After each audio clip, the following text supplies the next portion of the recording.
ya la última ponencia del día de hoy, porque después ya empezaremos con la dinámica de grupo y empezaremos presentando pues, las dos personas que de alguna manera pues, nos van a acompañar durante esta hora. La primera persona que tenemos aquí delante, Rosa Soler, también vosotros ya la conocéis porque ella también ha participado en varios congresos ibéricos.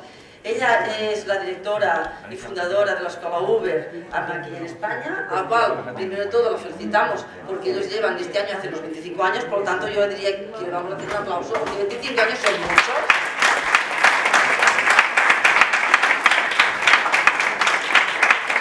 Gracias, Rosa, por toda tu labor y todo tu trabajo. 25 años es un montón. Y además también deciros que ella también, con los 25 años, pues ya también ha publicado un libro que tenéis aquí fuera que después podéis comprar. Ella además de ser astróloga, es licenciada en psicología, es terapeuta en técnicas de psicosíntesis, PNL y Gestalt. Así que además es mucho más que astróloga. Además ha publicado diversas revistas astrológicas y ha participado, como hemos dicho, en distintos congresos. Antes de empezar, siempre le pedimos a los ponentes si nos quieren decir signo, ascendente y luna. Sí, mi sol está en Aries, mi luna también está en Aries, también tengo otras cosas en Aries que no voy a decir, y el ascendente está en Virgo. Gracias. A su lado está Teresa Andreu. Ella también es de Barcelona, ella es astróloga desde 1981 y es socia fundadora de la Asociación Astrològica Ciclos de Cataluña, que también aquí ya muchos años.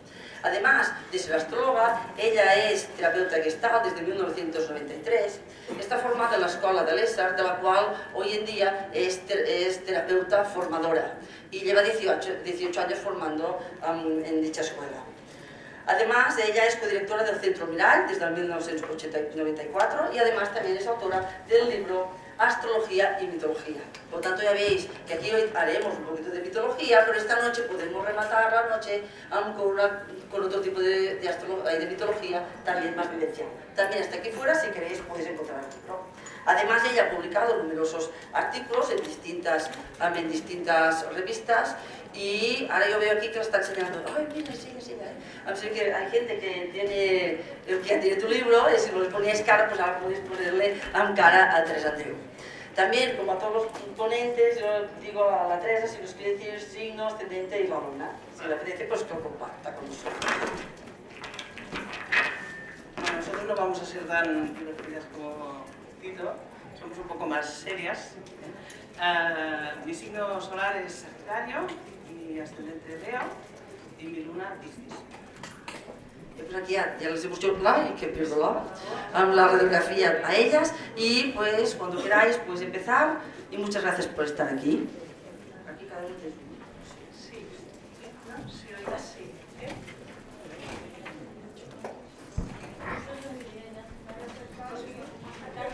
A ver. ¿Así? Ahora sí. Bueno, empiezo yo, Teresa. Bueno, yo también quiero dar las gracias a los organizadores. No se me oye, bueno, disculpas, mira, me disculpo porque tengo un resfriado y la voz me ha bajado un poco, pero bueno, con vuestra ayuda igualmente llegará el mensaje. Yo quiero también dar las gracias a los organizadores del Congreso por su excelente trabajo que ha permitido reunirnos de nuevo dentro del evento anual más importante en el mundo astrológico. Gracias, Mar, y realmente un 10 en organización y se agradece tanta profesionalidad y además que nos habéis cuidado con mucho cariño y nos habéis arropado y no hemos tenido que pensar en nada. Es que eso, de verdad, de todo corazón. También os quiero decir que tranquilos, no vamos a dar muchas cartas, no vamos a dar muchos datos, no vamos a hacer nada de técnicas, y nos encanta que nos hayan puesto en el último espacio de esa tarde, porque va a ser todo un poco relajadito. La intención es esta, como de terminar la tarde, para que podáis asentar también todos los datos, todos los conocimientos que los astrólogos anteriores, todos muy sabios, han ido impartiendo. Y lo que no queríamos es hacer algo así muy heavy, sino algo como vivencial. Ahora vamos a trabajar como marco de experiencia desde la vivencia personal desde lo que se llama consulta astroterapéutica. A ver, un momento que me tengo que aclarar yo en el PowerPoint, lo han dicho, no lo han dicho con la astrología, muchos lo utilizan, pero no lo dicen por el tema, pues, porque no siempre... Estas señoras, ya no digo chicas, comerciantes que están ahí, en los que años hablan 80, de consulta astroterapéutica. ¿Qué quiere decir eso? una especie de dominio Que nosotras, tanto Teresa como yo, trabajamos en consulta. Y entonces trabajamos con personas que vienen de problemas como muchos de los profesionales que estáis aquí. Y entonces, de alguna manera,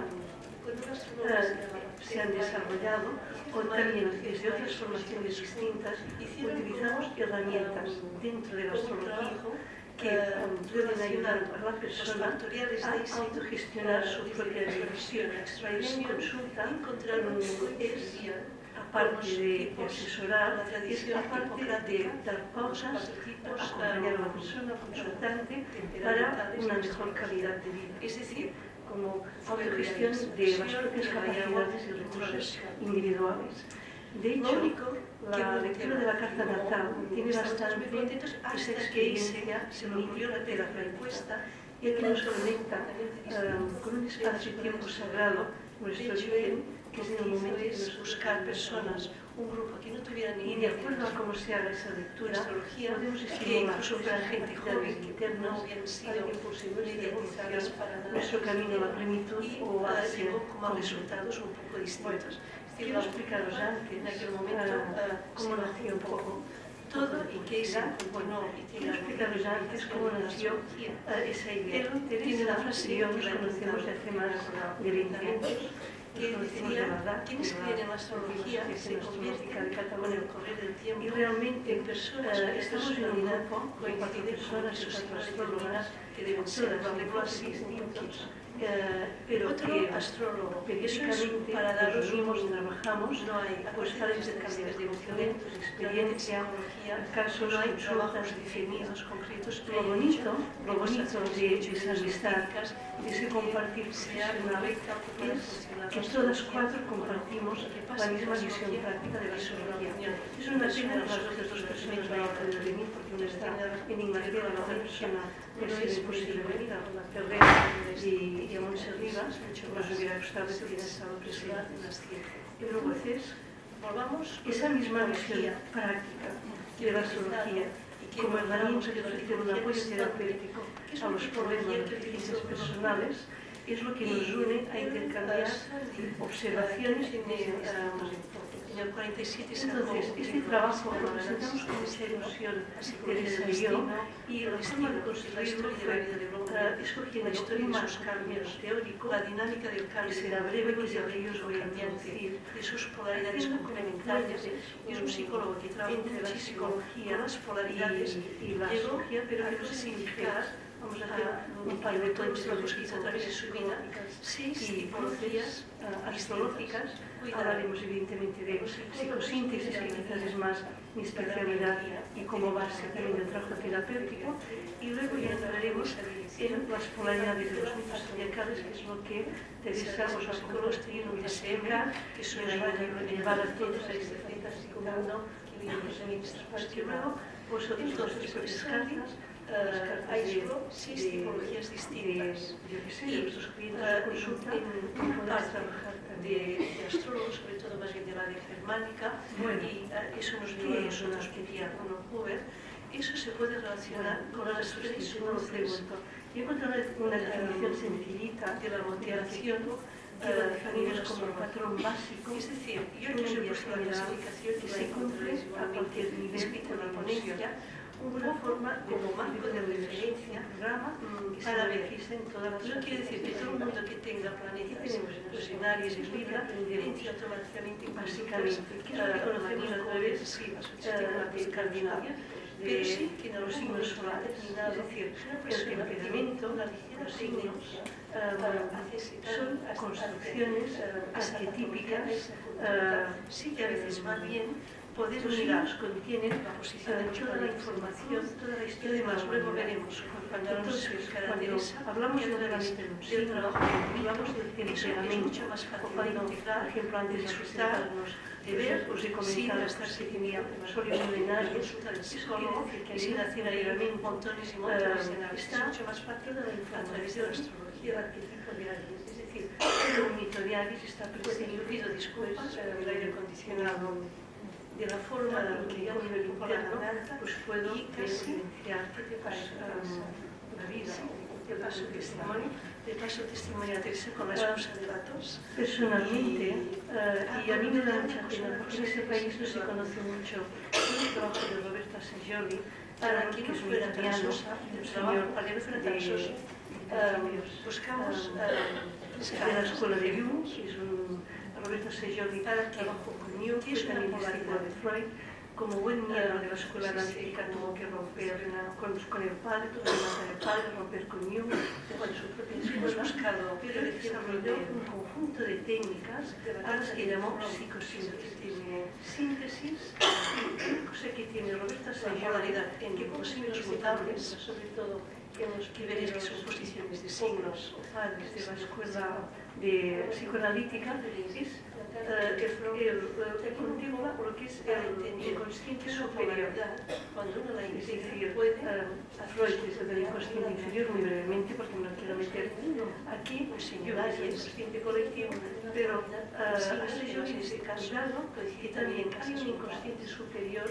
¿De qué lo conocemos ahí? Freud, que escribió El miedo a la libertad, visiones, todas las imágenes temidas, todos los futuros desarrollos, todas las personas como avatares hay que irse quedando y en el cual todos también podemos lamentar. El ser humano crece hacia la luz. Esa es una de las frases más conocidas de Roberta Seggioli. Y por eso quizás de todas las escuelas básicas es la que personalmente me siento más afín, porque contempla siempre, no es que sea de psicología visión o la realidad, pero he puesto todo lo que es la parte de integración, de síntesis, tiene con muchos planetas. Y yo diría, a partir de 3 planetas, muchísimos de Seggioli es la superpersonalidad. Aunque no haya planetas, en España hace años, pues sí ya hay polaridad. Eso tenerlo en cuenta. Es decir, aquí tenéis, y que ahora está abordada de signos fijos, un discípulo de Seggioli, que es el signo de Escudo, que se llama psicosíntesis, que también lo conocemos de poéticas, para poder trabajar personalmente, bien el economismo, finanzas, compasión. El tema de las subpersonalidades, etc., muy fácil. A veces, cuando en nuestra carta tenemos una polaridad, esos son conocimientos básicos de paso de cada día, me disculparéis, es una faceta, la subpersonalidad en se me ocurra. Es cuando hay familiar, polaridad, en el rol básico, en el rol de si trabajamos nosotros, la polaridad del otro lado, las subpersonalidades, que es un trabajo así como los ejemplos. Y ahora sí, básico, paso de integrar polaridades, porque ese trabajo hecho por Teresa y conmigo se trata básicamente de integrar polaridades. Hola. Eso es lo que está aceptado en todas las escuelas de psicología. Siempre se sigue bueno, para mí, todo el tema reconocer una subpersonalidad, un rol que a veces no lo reconozco, me puede muchísimos años, o lo puedo evitar, o se puede repetir a nivel externo. Primero tengo que reconocer, de Liz Green, que se llama Astrología y Destino, que seguramente muchos conoceréis, en el que apuntaba los mitos que tienen que ver con el trabajo personal de cada signo. Entonces, a partir de ahí, trabajé mucho buscando mitos parecidos de culturas diferentes y lo que comprendí o lo que vi es que el mito siempre nos está hablando de un proceso psicológico. Y ese proceso psicológico es, yo creo que la mitología sería como la psicología antes de Freud. Y en la carta astral tenemos... Vale. Hay mucho tiempo que no hablaba en público. Bueno, para mí la carta astral sería como un mapa personal de un proceso que necesitamos hacer en nuestra vida, ¿no? Y aunque os ha dicho de que no hace falta que nos gastemos dinero en psicólogo, yo estoy en desacuerdo con esto, porque pienso de que todo el mundo necesita de alguna forma hacer su proceso personal, sea con psicólogo o sin psicólogo, ¿no? Y de alguna manera en mi consulta yo utilizo la carta astral como un diagnóstico. Sería como entender qué es como el mapa del recorrido que necesitamos hacer, ¿no? Entonces, en ese recorrido a mí me sirven mucho los mitos, porque los símbolos tienen como una amplitud o una forma que no tiene una concreción o una, no sé cómo decirlo, que no se puede comprender solamente con la mente racional, sino que hay que abrir la mente a otras experiencias, porque en los mitos, por ejemplo, hay una exageración de las pasiones, hay una idealización, hay unos devenires de los actos que son terroríficos, que, no sé, Prometeo que le picotean el hígado y después renace y todas estas cosas, que tienen que ver, que hay que leerlas siempre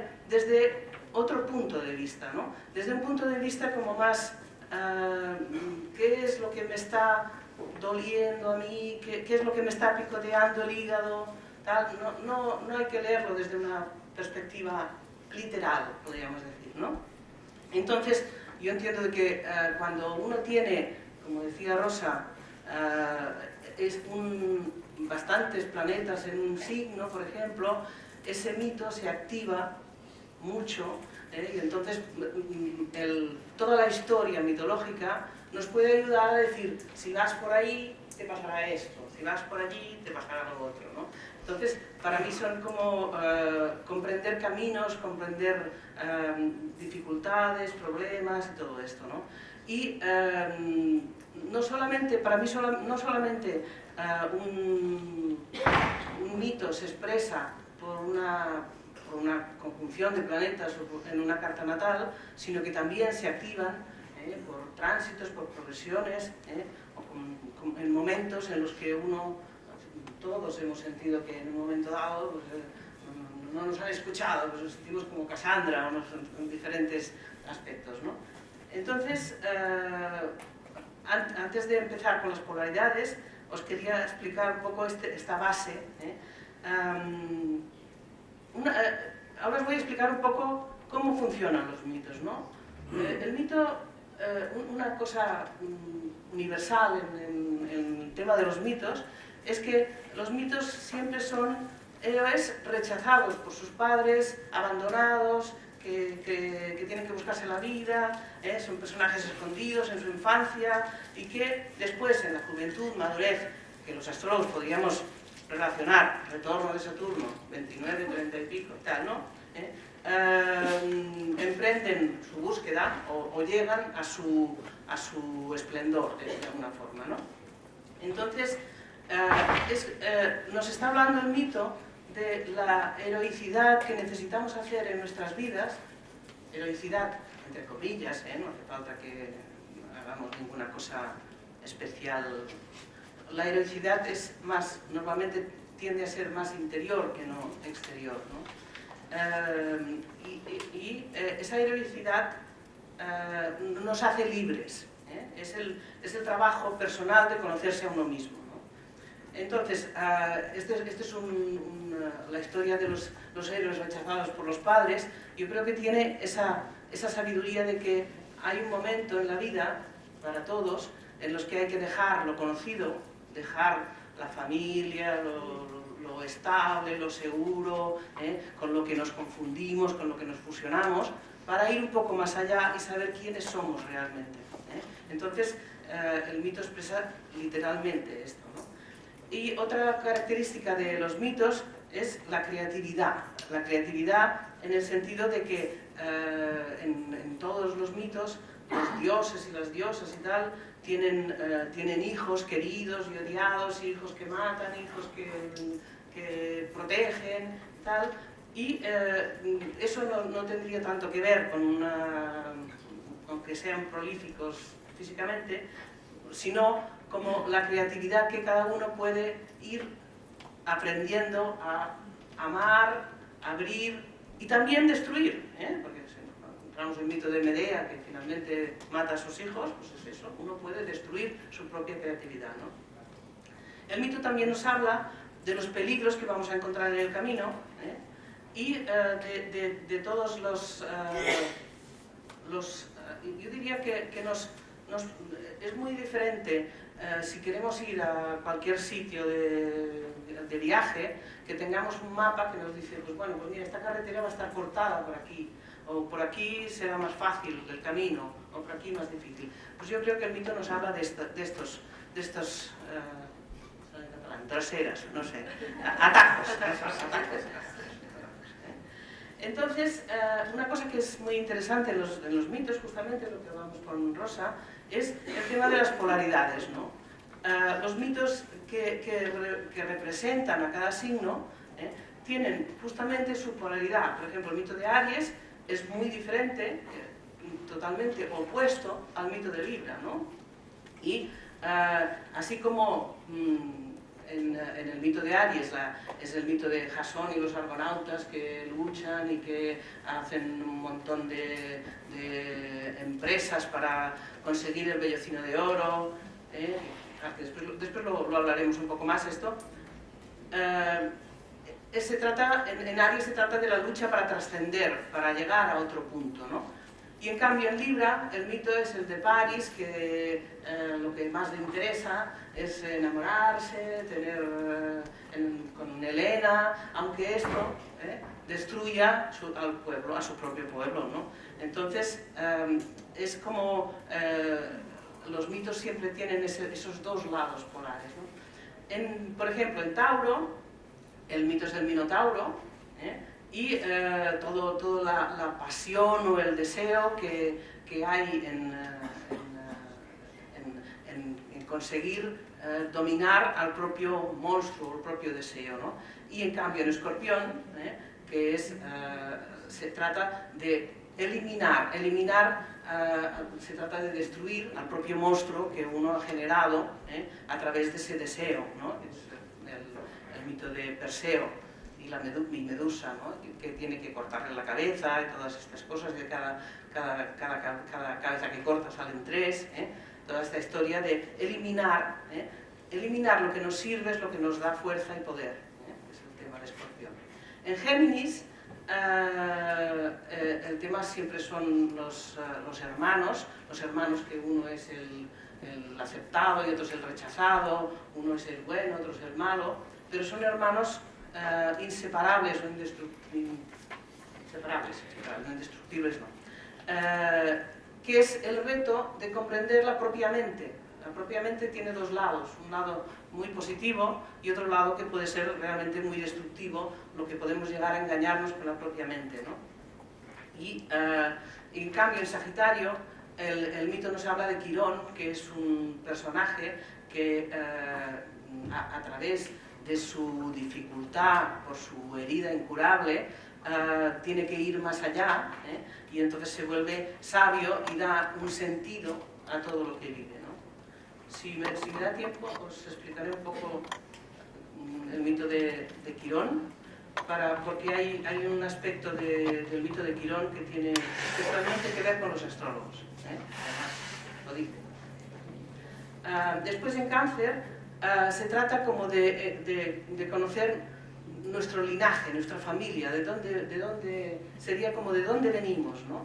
Y el mito tiene que ver con Aquiles, que es un héroe que aunque es muy fuerte y muy energético, podríamos decir que es de un signo cardinal, tal, ¿no? Está absolutamente poseído por las emociones de su madre, que lo persigue y no lo deja ser, no lo deja brillar, para decirlo de alguna forma, ¿no? Y en cambio en Capricornio se trata como de aceptar el reto de concretar el propio destino, ¿no? Y subir la montaña más alta, como decía Eskenazi. En este mito me ha parecido interesante el mito crístico, el mito de Jesucristo, que bueno, pues da su vida para redimir a los hombres, ¿no? Entonces también en los mitos de Cáncer y Capricornio evidentemente tiene mucho que ver el papel de la madre en Cáncer y el papel del padre en Capricornio. En Leo se trata de que necesitamos enamorarnos, necesitamos entusiasmarnos con el proceso personal, con la vida, con encontrar nuestra propia nobleza. Y ahí el mito más claro es el mito del rey Arturo, en el que sabemos que tiene una gran emoción, una gran pasión por Ginebra, pero también en Leo hay que encararse con la traición, la traición de los amores. Los amores siempre tienen su parte oscura o su sombra, que diría Jung, en el aspecto de traición, ¿no? Y la parte polar de Acuario sería el mito de Prometeo, que quiere ir más allá de lo humano y busca el fuego de los dioses, y entonces los dioses lo castigan, pero él consigue, aliado con Quirón.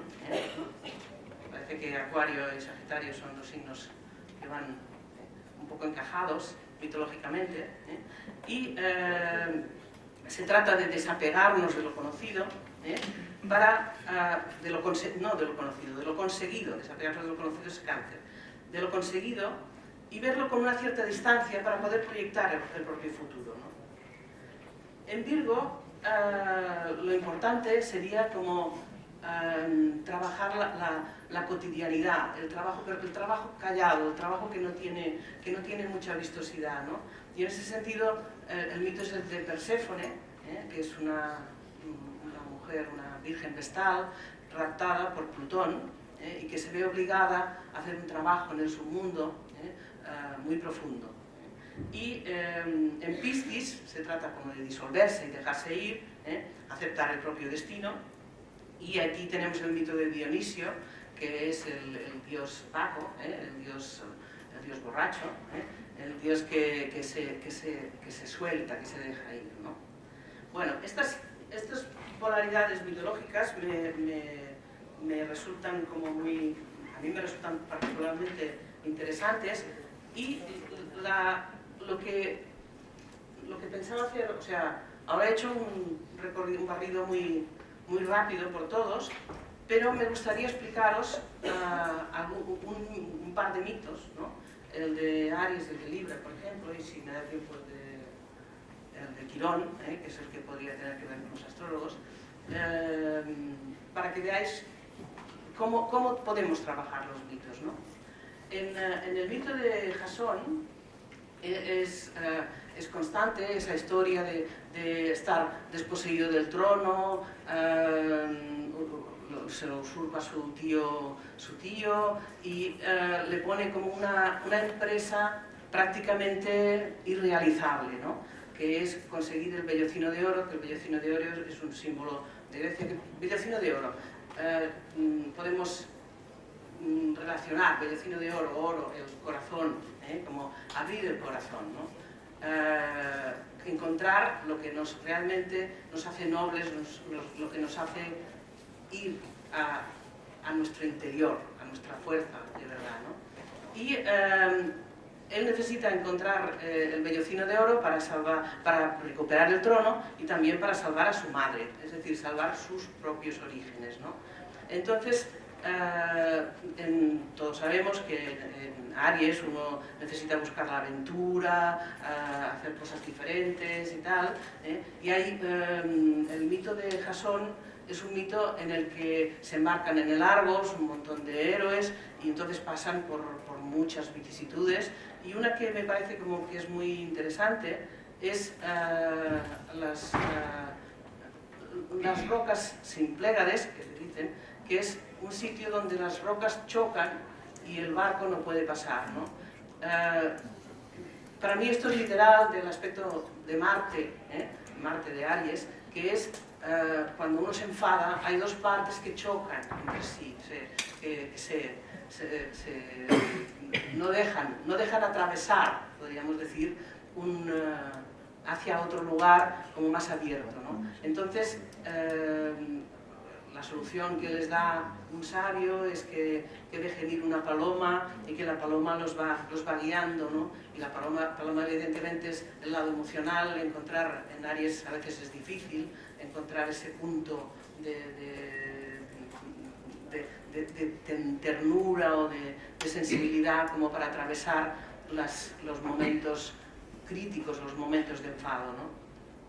Y también, evidentemente, en el mito de Jasón nos habla de unas semillas que les dan, que lanzadas al suelo engendran monstruos, entonces es como, es decir, cuando uno está enfadado, enrabiado y tal, se pone crítico, envidia, tiene celos, entonces todo eso es algo como que se reproduce y vuelve a salir y vuelve a salir y vuelve a salir, ¿no? Entonces, estas experiencias podrían ser las esenciales, como en el mito de Aries, ¿no?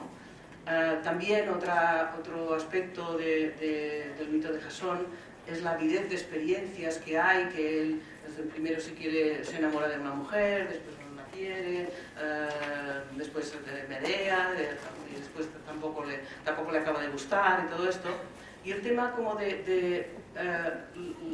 por ejemplo, en uno de los casos, la mujer, Medea, le envía un vestido envenenado a la siguiente mujer de Jasón. Es como cuando proyectamos toda esa parte celosa o toda esa parte rabiosa, pues evidentemente hacemos daño a la otra persona, ¿no? Y el tema de la venganza, que es el aspecto típico de Medea, ¿no? Medea, cuando ve que Jasón la ha dejado, lo que hace es matar a sus propios hijos, o sea, matar la propia creatividad. Todos esos aspectos, que aunque sean como muy pasionales, yo entiendo que tienen que ver con el aspecto fuego de Aries, del ir más allá, y hay momentos en que en Aries uno tiene que atravesar. Si os leéis el mito con todas las descripciones, le podéis ir dando simultáneamente una apreciación en lo que cada uno vive en la propia vida. En cambio, si vamos al mito de Libra, nos encontramos que Paris también es rechazado por sus padres porque un oráculo les ha dicho que mataría a su propio padre y toda una historia, y entonces es abandonado en el monte, aunque lo llevan a matar, pero finalmente no lo matan y lo dejan en el monte. Y entonces Paris es un hombre que se hace pastor, porque lo cuida un pastor, ¿no? Entonces ese tema de cuidado de los animales, de lo instintivo, tal, es como más una naturaleza que tiene más que ver con esa necesidad de relación con el otro, ¿no? Aunque sean los animales. También cuando se le descubre, Paris, se le conoce como alguien que tiene unos juicios muy justos y que sabe partir los pasteles bien, en trozos equidistantes, para decirlo de una forma, ¿no? Y entonces hay tres diosas que rivalizan, y una es Hera, que es la mujer de Zeus, otra es Atenea, que es la hija de la sabia, ¿no? Como si dijéramos, y la otra es Afrodita. Afrodita es la diosa del amor, ¿no?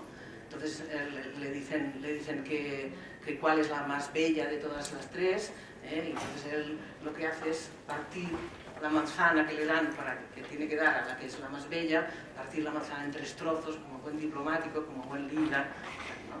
Y eso no lo aceptan, y resulta que, claro, a él lo que le interesa no es ni la fuerza, ni la riqueza, ni la sabiduría, ni nada, a él lo que le interesa es el amor y la relación, ¿no? Entonces, bueno, escoge a Afrodita, y Afrodita entonces le hace enamorar de la mujer más bella del mundo. La mujer más bella del mundo es Helena de Troya, y la rapta, que ya está casada, toda esta historia, y entonces eso provoca la guerra de Troya con todos los 10 años de sufrimiento para su pueblo y todo esto, ¿no? Entonces,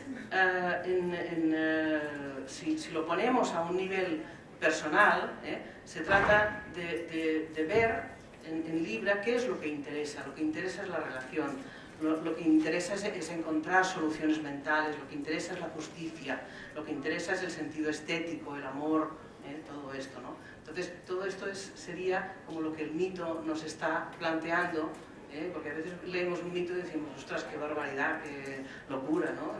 Todo esto, ¿no?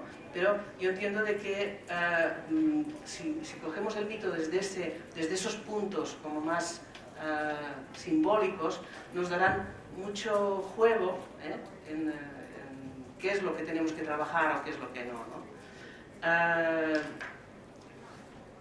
Bueno, a ver, tenemos 10 minutos, 5 minutos. No sé, Marta. ¿5 minutos? 5 minutos y 5 minutos de... Sí, 5 minutitos solamente, porque ya que estamos con astrólogos, os voy a explicar el mito de Quirón. Quirón, pues ya sabéis que es parte de la clínica, es el sabio de que Quirón es un dios, que como es inmortal, se hiere con el veneno de la hidra de Perseo, que es un veneno mortal, pero entonces no puede morir, y eso le ocasiona una herida incurable, ¿no? Y entonces esa herida incurable, esa dificultad, es lo que le hace ir un poco más allá.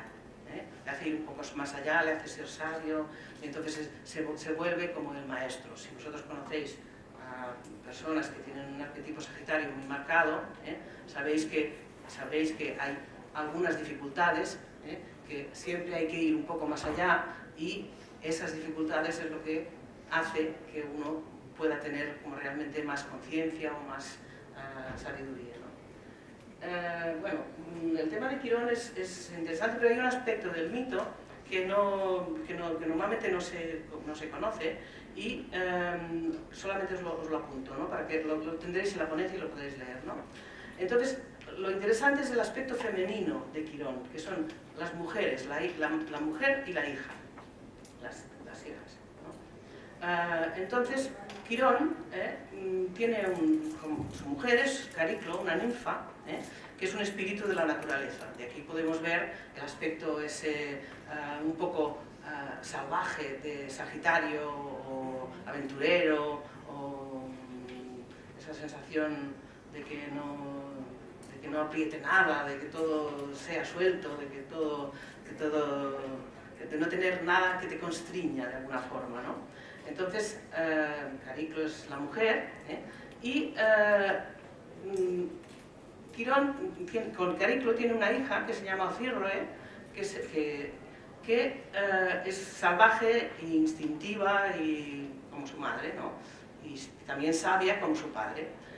Pero Ocirro es vidente, profetisa y astróloga, y ejerce su función muy a la ligera y revela secretos divinos de su padre y de todo, y de Asclepio, que es el médico, también tiene relación con Sagitario, y entonces esto le vale el castigo de los dioses, ¿no? Y entonces se convirtió en caballo, y desde entonces se le conoce como Hipe, hipódromo, ¿no? Entonces, lo interesante es que esta mujer o sea, por haber revelado los secretos de los dioses, fue seducida por Eolo, el aire, o sea, cuando revelamos cosas que realmente tienen que ser secretos o tienen que ser importantes para nuestro proceso y tal, puede ser pues, que el aspecto aéreo, mental o lógico nos cautive, nos pueda... ¿no? Y entonces va a buscar, bueno, pasan muchas cosas, pero os digo lo interesante, ¿no? Va a buscar a Poseidón, el dios de los mares, el agua, las emociones, para que le diera refugio cuando ella está embarazada de Eolo. Y entonces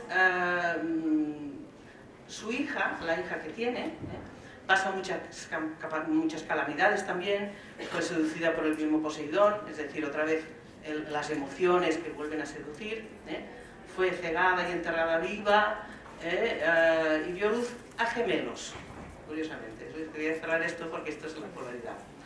Entonces, dio luz a gemelos que le dieron como que dieron la posibilidad de que ellos como de encontrar una parte doble en su naturaleza, que la liberaron porque ella estaba enterrada y toda esta historia, ¿no? Y entonces, bueno, todo se acabó bien, ¿no? Entonces, lo digo en el sentido de que en Sagitario también a veces hay demasiado instinto que tiene que volver a lo lógico, a los gemelos, a los dos lados, a ver los dos lados de uno. Bueno, tenéis los mitos de cada signo en la ponencia, con todas las descripciones. Entonces se trata como de encontrar ese otro nivel de los mitos que nos habla de cosas personales nuestras. No tenemos que leerlos como una historieta, es matar a sus propios hijos, o sea, matar la propia creatividad. Todos esos aspectos, que aunque sean como muy pasionales, yo entiendo que tienen que ver con el aspecto fuego de Aries, del ir más allá, y hay momentos en que en Aries uno tiene que atravesar. Si os leéis el mito con todas las descripciones, le podéis ir dando simultáneamente una apreciación en lo que cada uno vive en la propia vida. En cambio, si vamos al mito de Libra, nos encontramos que Paris también es rechazado por sus padres porque un oráculo les ha dicho que mataría a su propio padre y toda una historia, y entonces es abandonado en el monte, aunque lo llevan a matar, pero finalmente no lo matan y lo dejan en el monte. Y entonces Paris es un hombre que se hace pastor, porque lo cuida un pastor, ¿no? Entonces ese tema de cuidado de los animales, de lo instintivo, tal, es como más una naturaleza que tiene más que ver con esa necesidad de relación con el otro, ¿no? Aunque sean los animales. También cuando se le descubre, Paris, se le conoce como alguien que tiene unos juicios muy justos y que sabe partir los pasteles bien, en trozos equidistantes, para decirlo de alguna forma, ¿no?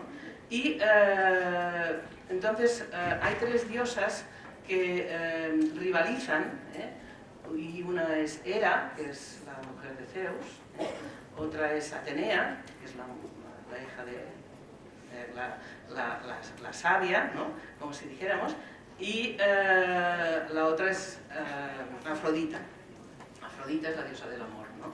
Entonces le dicen que cuál es la más bella de todas las tres, y entonces él lo que hace es partir la manzana que le dan, que tiene que dar a la que es la más bella, partir la manzana en tres trozos, como buen diplomático, como buen líder, ¿no?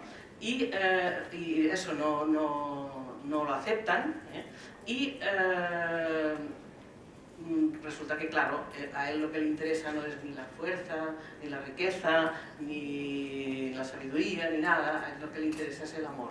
y la relación, ¿no? Entonces, bueno, escoge a Afrodita, y Afrodita entonces le hace enamorar de la mujer más bella del mundo. La mujer más bella del mundo es Helena de Troya, y la rapta, que ya está casada, toda esta historia, y entonces eso provoca la guerra de Troya con todos los 10 años de sufrimiento para su pueblo y todo esto, ¿no? Entonces, si lo ponemos a un nivel personal, se trata de ver en Libra qué es lo que interesa. Lo que interesa es la relación, lo que interesa es encontrar soluciones mentales, lo que interesa es la justicia, lo que interesa es el sentido estético, el amor, todo esto, ¿no? Entonces, todo esto sería como lo que el mito nos está planteando, porque a veces leemos un mito y decimos, ostras, qué barbaridad, qué locura, ¿no? De todo esto, ¿no? Pero yo entiendo de que si cogemos el mito desde esos puntos como más simbólicos, nos darán mucho juego en qué es lo que tenemos que trabajar o qué es lo que no, ¿no? Bueno, a ver, tenemos 10 minutos, 5 minutos. Sí, manda. ¿5 minutos? 5 minutos y 5 minutos de... Sí, 5 minutitos solamente, porque ya que estamos con astrólogos, os voy a explicar el mito de Quirón. Quirón, pues ya sabéis que es parte de la clínica, es el sabio de que Quirón es un dios, que como es inmortal, se hiere con el veneno de la hidra de Perseo, que es un veneno mortal, pero entonces no puede morir, y eso le ocasiona una herida incurable, ¿no? Y entonces esa herida incurable, esa dificultad, es lo que le hace ir un poco más allá. Le hace ir un poco más allá, le hace ser sabio, y entonces se vuelve como el maestro. Si vosotros conocéis a personas que tienen un arquetipo sagitario muy marcado, sabéis que hay algunas dificultades, que siempre hay que ir un poco más allá, y esas dificultades es lo que hace que uno pueda tener como realmente más conciencia o más sabiduría, ¿no? Bueno, el tema de Quirón es interesante, pero hay un aspecto del mito que normalmente no se conoce, y solamente os lo apunto, ¿no? Para que lo tendréis en la ponencia y lo podéis leer, ¿no? Entonces, lo interesante es el aspecto femenino de Quirón, que son las mujeres, la mujer y la hija, las hijas, ¿no?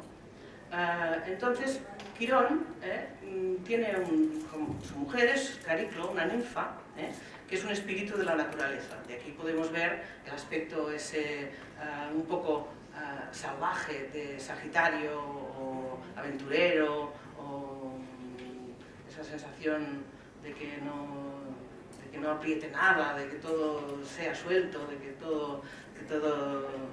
no tener nada que te constriña de alguna forma, ¿no? Entonces, Cariclo es la mujer, y Quirón con Cariclo tiene una hija que se llama Ocirroe, que es salvaje e instintiva y como su madre, ¿no?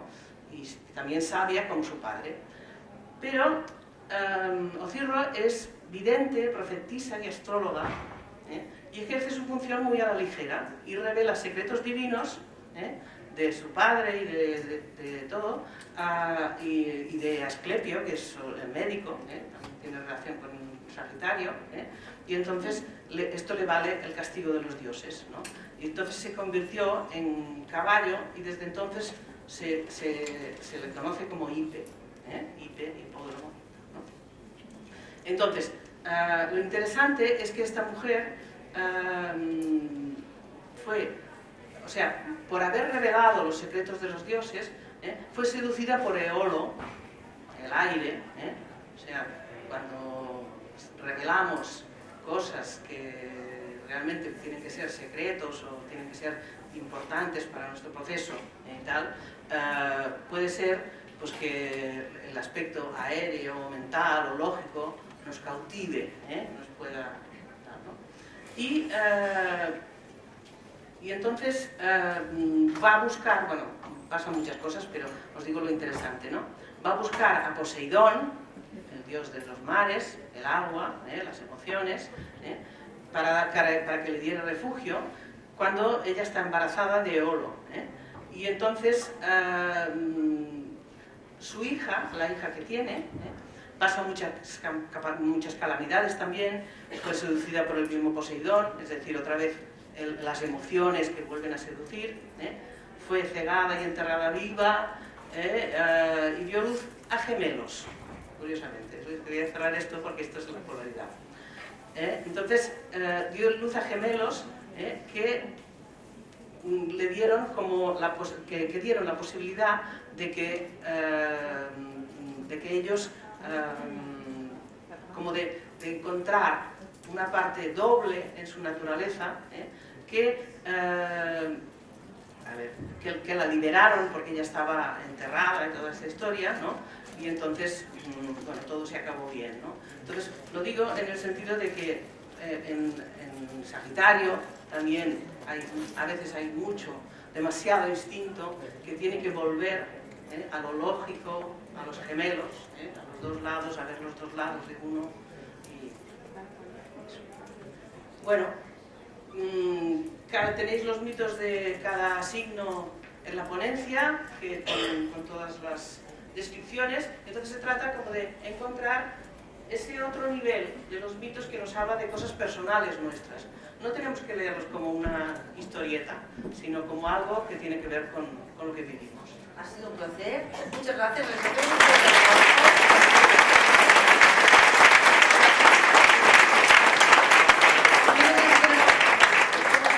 ¿Escucháis bien? ¿Hay alguna pregunta? Tenemos por aquí, allí una.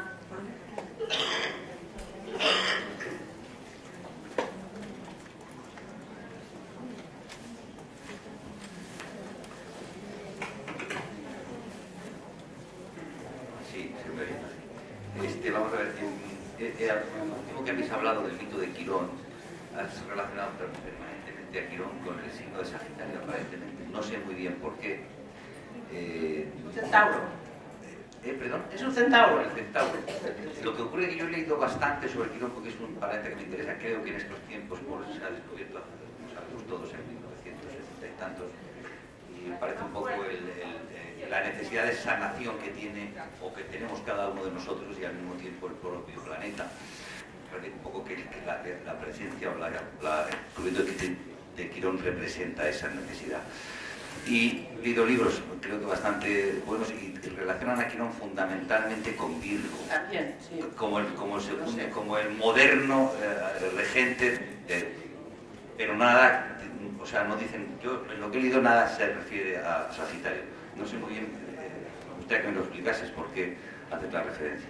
Bueno, esto yo entiendo de que es, claro, es una visión, la visión simbólica es una visión muy relativa, ¿no? A ver, evidentemente en Sagitario también podemos encontrar el dios Zeus, que es el Júpiter, que es el regente, tal. Pero para mí, yo he encontrado que Quirón tiene esa visión de ir un poco más allá del tema de poder, podríamos decir que a veces subyace en Sagitario, ¿no? Como hay algo que para mí tiene más que ver con Quirón que con Zeus, no sé. Eso es aquello de que cada uno que lo vea como quiera. Yo veo que también, a ver, podríamos hablar de quizá Quirón, que sería una mezcla entre Sagitario y Virgo. Eso sí, en eso estaríamos de acuerdo. Procuremos si hay alguna pregunta, intentar ser breves porque no tenemos mucho tiempo, que todavía tenemos una dinámica. ¿Alguna pregunta más? ¿Está todo claro? Bueno, pues antes de pasar a la dinámica no haremos descanso porque no tenemos... Me dice Rosa, ¿habéis disfrutado con la ponencia? Sí. Yo no sé si ellos han disfrutado, pero yo sí que he disfrutado. Antes de pasar a la siguiente dinámica, pues cuando Rosa y Teresa... Cuando Rosa y Teresa nos contaban, pues las teníamos que presentar, digo, ¿cómo os presentamos? Y ellas nos contaron, pues como os han comentado aquí, que ellas hacía 25 años, que eran amigas, 25 años que además las unió la astrología, y nos pareció muy bonito, ¿no? 25 años de amigas, 25 años cuidando esta amistad que periódicamente se encuentra para trabajar la astrología y trabajar y cuidar su amistad, y queríamos hacerles un pequeño homenaje. Y les entregaremos un ramo de flores a cada una de ellas. Porque hemos encontrado que esto es muy bonito, nos han dado un gran ejemplo. Y desde aquí también queríamos resaltar el valor de la amistad. Ellas aquí 25 años astrólogas compartiendo esta ponencia, yo lo he encontrado entrañable, y desde aquí les doy aquí el ejemplo que nos dan y lo bonito que es, y de alguna manera pues este ejemplo que nos sirve a todos. Hay mucha gente de aquí del Congreso que ya son amigos desde hace muchos años, pues a ellos también les agradecemos y nos hace mucha ilusión. Y también de aquí pueden salir muchas amistades, en cada congreso se generan nuevas amistades, nuevos contactos. Cuidemos este espacio, cuidémonos los unos a los otros, que de aquí 25 años podamos ver como ellas. Es lo que tiene contar los años con el 6 delante. Y que de aquí muchos 25 años podamos estar compartiendo una conferencia o cuidando la amistad o cuidando también una amistad astrológica. Muchas gracias a ellas.